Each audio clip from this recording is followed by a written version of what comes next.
everybody. I'm Vincent Cunningham, a staff writer with The New Yorker.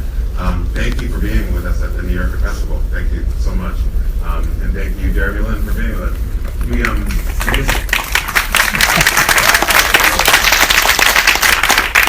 just came up these very treacherous steps, and all I was thinking about is like, please don't injure Jeremy. I feel like we would have some sort of revolt if that happened. So thank you for being here. I'm going to ask all of you before we get going to silence your phones. The usual thing about that being annoying. And also flash photography is not allowed. So I see a lot of cameras. Just make sure the flashes are not part of that. And we also know, again, Mr. Fung, we do welcome your participation on social media. So the hashtag is TNYFest. Hashtag TNYFest, in case you want to tell the rest of the world all the terrible things that Jeremy Lin says. It'll be 90 minutes, and toward the end we will have a Q&A, so hold all of your pressing concerns until the end. So before we get started, we're going to play a video, and then we'll turn our conversation. Jeremy Lin, and you're a pretty big ovation. We saw last night in Boston, Jeremy Lin was the first point guard off the bench. Jeremy Lin drives and finishes. Nice play from Lin. There's a little spark we talked about, Clyde. There's Lin. Just active and aggressive. Alley-oop to Chandler. Oh, beautiful pass from Lin. What a story here tonight in the Garden. Jeremy Lin, a huge spark in the game.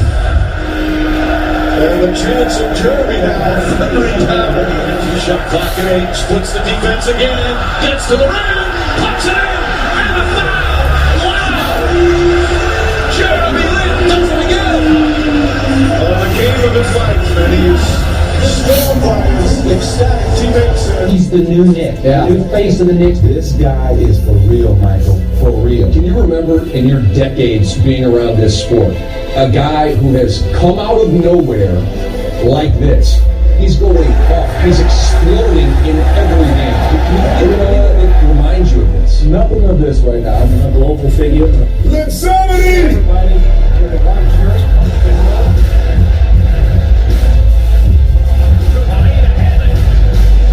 I'm all in on this guy, Jeremy Lin. When you have guys like Landry and Mario Tyson, you just throw it up and they will get it, so it makes me look pretty good. Looks like his teammates don't believe what they're seeing. This is one for the night for the Canadians. I don't know what to tell you. Jeremy Lin, are you following that through at all? Lin puts it up, puts it in. Out to Lin. Lin fakes, pull-up jump shot, knocks it down. 29 for Jeremy Lin. Timeout Lakers. As the undrafted point guard from Harvard electrifies MSG once again. The Raptors set the lead.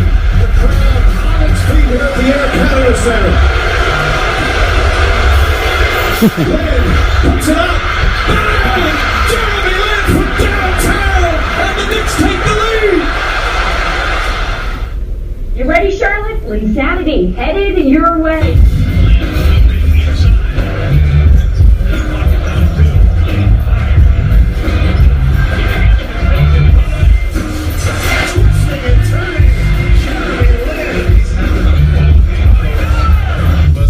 To know what's up with the new hairdo.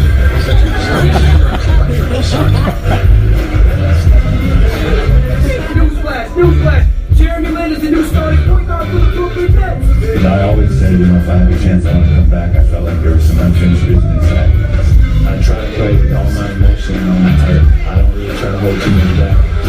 I think it's safe to say that Jeremy Lin's going to take that New York.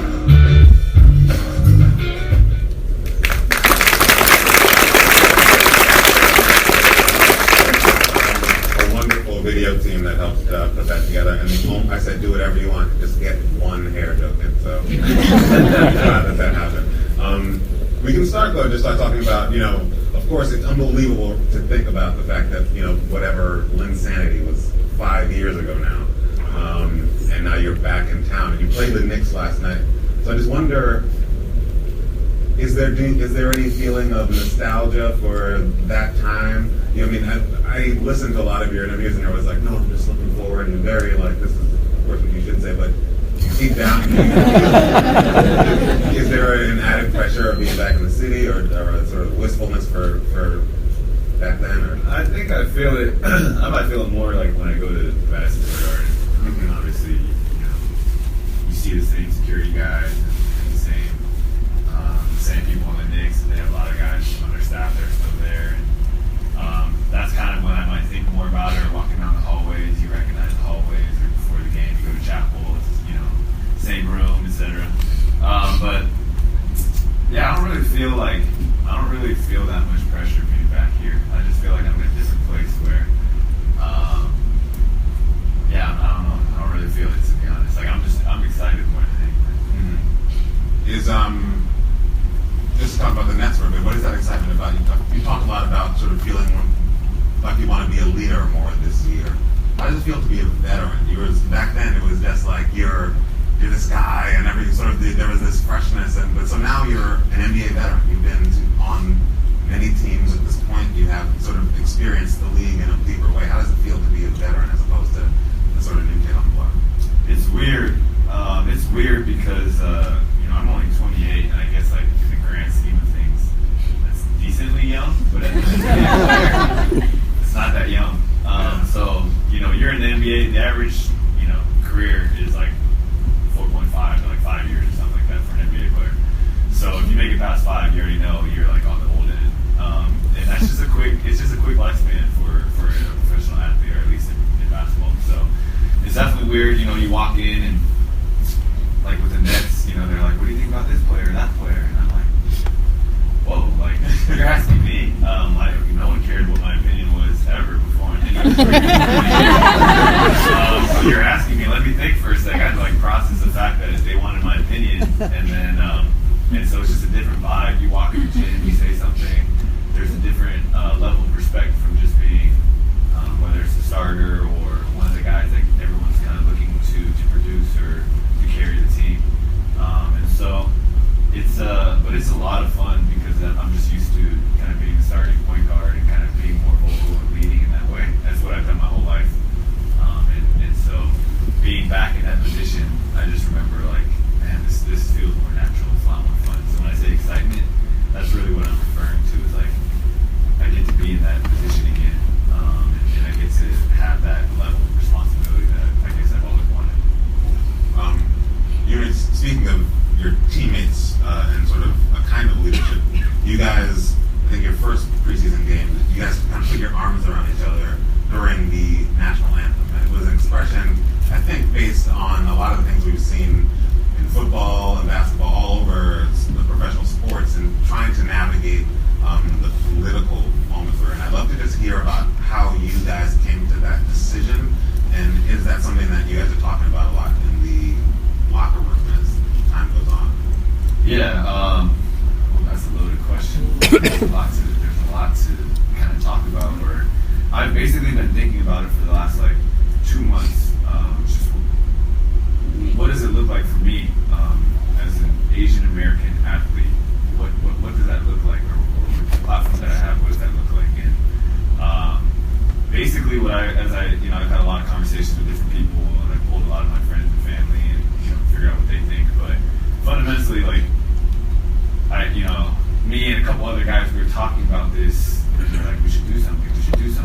And as a team, we ended up having a meeting and we decided on that. But really, what it means to me is, like we all know we all know we have social issues. We all know there's a lot of things going on, and we're not to get into it. But I just feel like the one thing that really breaks my heart is to see more hostility and tension and violence being fostered, because there's a lot. Sometimes there's people choosing sides or whatever, and I think like we all know the issues are there, but how do we go about it in a way that is more unified? Because at the end of the day, we're not gonna do anything if we aren't doing it together. Otherwise, we're kind of like 2 steps forward, 2 steps back, or 2 steps forward, 1 step back. So that's how that idea came about. I'm not very I don't really watch a lot of other sports or like really know what's going on in the world in general. So like, all my teammates were like, yeah, a bunch of other teams did that already. And I was like, man, because I put a lot of time.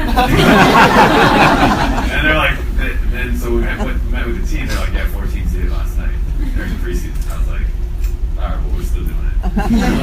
But that's kind of that's kind of the main theme, I guess, is to produce more compassion, more empathy, more sympathy.